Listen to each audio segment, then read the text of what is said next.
சிவபக்தர்கள் அனைவருக்கும் வணக்கம். இன்னைக்கு நம்ம பார்க்கக்கூடிய தலைப்பு, திருவாரூர்ல பிறந்தாலே முக்தி கிடைக்கும்ன்றது சைவர்களோட தொன்மையான நம்பிக்கை.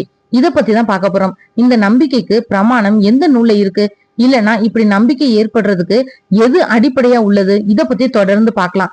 இதுக்கு நமி நந்தியடிகளோட புராணத்தை தான் படிக்கணும். திருவாரூர் பெருமான் பங்குனி உத்திர பெருவிழா நாட்கள்ல ஒரு நாள் மணலின்னு சொல்லப்படக்கூடிய ஊருக்கு திருவிழா எழுந்தருளினார். எல்லா குலத்து மக்களும் இறைவனோட தரிசிச்சுட்டு போனாங்க. நமிநந்தி அடிகளும் அவங்க எல்லாரோடனும் போய் கண்டு மகிழ்ந்தாரு. திருக்கோவிலுக்கு செல்றதுக்கு மாலை பொழுதும் ஆயிடுச்சு. நமிநந்தி அடிகள் இரவுல தன்னோட ஊரை அடைஞ்சு வீட்டுக்குள்ள புகாம புற திண்ணையிலேயே படுத்து உறங்கினாரு. அப்போ அவரோட மனைவியர் வந்து அவரை துயில் உணர்த்தி, அதாவது எழுப்பி வீட்டுக்குள்ள வர சொல்லி சிவார்ச்சனையையும் தீ வளர்த்தலையும் முடிச்சுட்டு பள்ளி கொள்ளலாம் சொன்னான். அதை கேட்ட நமிநந்தி அடிகள் இன்றைய தினம் ஆரூர் பெருமான் திருமணலிக்கு எழுந்தருளப்போ யானும் உடன் சேவித்து சென்றேன். அந்த கூட்டத்துல எல்லா ஜாதியரும் கலந்திருந்ததுனால தீட்டு உண்டாயிடுச்சு. அதனால நீராடினதுக்கு அப்புறமா தான் மனைக்குள்ள நான் வரணும். குளிச்சதுக்கு தண்ணீர் எடுத்துட்டு வான்னு சொல்ல மனைவியாரும் விரைந்தங்க போறாங்க. அதற்கு இடையில நமிநந்தி அடிகளுக்கு கொஞ்சம் தூக்கம் வந்தது. அப்போ பெருமாள் கனவுல வந்து, அன்பனே, திருவாரூரிலே பிறந்தால் எல்லாருமே நம்மளோட கணங்கள், அதை நீ காண்பாய் அப்படின்னு சொல்லி மறைஞ்சாரு.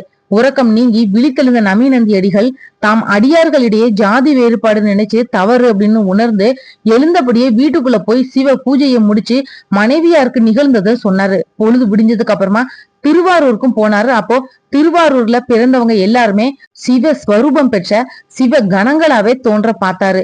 அடியன் செய்த பிழை பொறுத்தருள வேண்டும் அப்படின்னு ஆரூர் பெருமான இறைஞ்சி போற்றினாரு. இந்த நிகழ்வு மூலமா ஆரூரும் கையிலையும் வேற வேறு இல்லை அப்படின்றத நம்ம தெரிஞ்சுக்கலாம். ஆக ஆரூர்ல பிறக்கக்கூடிய உயிர்கள் எதுவா இருந்தாலும் முக்தி அப்படின்றது கை கொடும். உடனேயே மத்தவங்களுக்கு சில கேள்வி எழும். அதாவது ஆரூர்ல பிறந்து வாழக்கூடிய கொலை தொழில் புரிபவங்களுக்கும் அடியோர் அல்லாதவங்களுக்கும் முக்தின்றது கிடைக்குமா அப்படின்றது நிச்சயமா கிடைக்கும். யாரா இருந்தாலும் முன்னம் செய்த தவத்தோட பயனாகவே ஆரூர்ல பிறப்பாங்க. புண்ணியம் அப்படின்றது ரெண்டு வகை, சுப புண்ணியம், அப புண்ணியம். இறைவர் யார் அப்படின்றத உணர்ந்து வழிபாடு செய்யறவங்களுக்கு சுப புண்ணியம் சேரும். உதாரணம் நம்மளோட சிவனடியார்கள். அப புண்ணியம் செய்யறவங்க பிற சமயத்தார் மற்றும் இறைவனை தொழாதவர்களை குறிக்கும். இப்படிப்பட்டவர்கள் திருவாரூர்லயும் உண்டு. இவங்களுக்கு எப்படி முக்தி கிடைக்கும் அப்படின்ற கேள்வி வரும். இவங்க இறைவனை நம்பல அப்படின்னாலும் தினமும் இறைவரோட உரையும் கோயிலையும் திருக்குளம், திருத்தேர், ஆரூர், இறைவனோட நாம ஒளி, இது எல்லாத்தையும் தொடர்ந்து காணும் கேட்கும் பேரு பெற்றதுனால அப புண்ணியம் கிடைக்க பெற்று அடியார்கள் விட சற்று தாமதமாக வினை கழிய பெற்று முக்தி பெறக்கூடிய தன்மையையும் அடைகிறாங்க. சுருங்க சொன்னோம் அப்படின்னா ஆரூர்ல வாழ்றவங்க எல்லாருமே சிவகணங்கள் தான். இத நமிநந்தியடிகள் புராண வாயிலா இறைவர் அறிவிச்சிட்டாரு. கையிலை வேறு, ஆரூர் வேறு கிடையாது.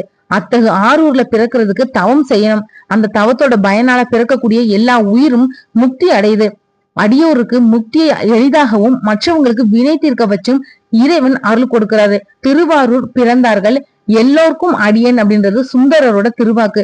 இந்த வீடியோ உங்களுக்கு பிடிச்சிருந்தா மத்தவங்களுக்கு ஷேர் பண்ணி விடுங்க. இன்னும் சிவபெருமான் பற்றி நிறைய தகவல்களுக்கும் தேடல்களுக்கும் மறக்காம சேனலை சப்ஸ்கிரைப் பண்ணி சப்போர்ட் பண்ணுங்க.